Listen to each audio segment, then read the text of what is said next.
Ang kwarta tinuod jud nang makapausab sa tao. Dili man pud tanan pero kasagaran jud ang kwarta hinungdan nga ma-change ka.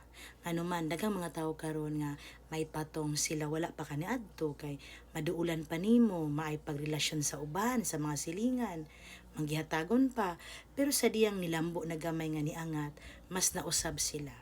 Usahay pod kaning kwarta, root jud sa pagpakasala. Kay daghan man po mga tao karon nga agi sa kwarta, pwede na magsugo nga mopatay og tao. Agi sa kwarta, pwede manuhol, dauton lang ang tao. Agi sa kwarta, pwede na pud manglimbong ang tao. So mao nang ang kwarta blessing unta na sa Ginoo. Pero ang dautan ang kaaway sa Ginoo, gigamit pud niya ang kwarta para ang tao makasala.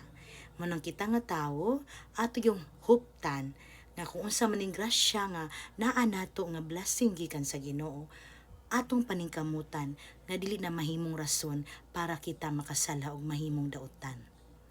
Agi sa kwarta sa pagkakaron, daghang nabugto ang relasyon. Agi sa kwarta karon, daghang magtiayon nga nagbulag.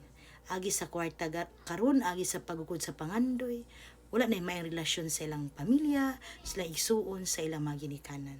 Mao nang kining kwarta magdepende ra gyud ni kung unsaon nimo pagdala nga mahimo kini untang panalangin para sa uban ug mahimong isipon nimo nga grasya gini gikan sa Ginoo. Muna igso ng kwarta need yun na nato, no?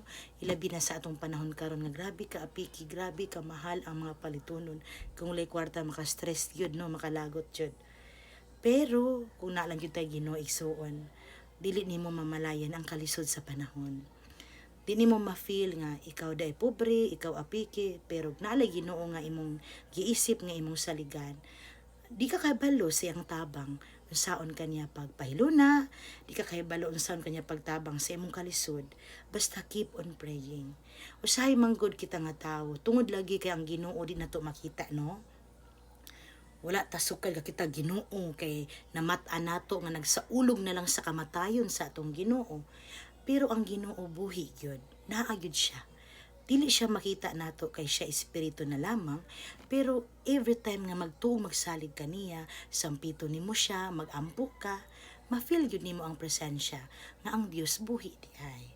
So hindi ka makarelate ning akong gisulti. Kung imong kinabuhi karon wala nimo gidili habit ang prayer.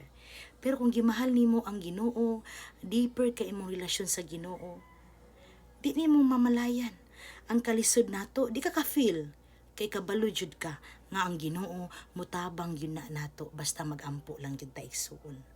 Munang kung imong kinabuhi karon layo kay ka sa Panginoon, naglibog na ka unsay buhaton nimo sa imong mga problema, kneel, luhod ug pagampo.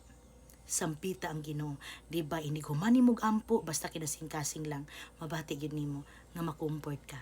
Imong kasakit o imong iampo na, mawala na. Ang imong kaguol iampo na, maya-maya iniguman nimo ampo. Inanira ng matunaw ug mawala basta may nampuon kang pagkatao. Amen?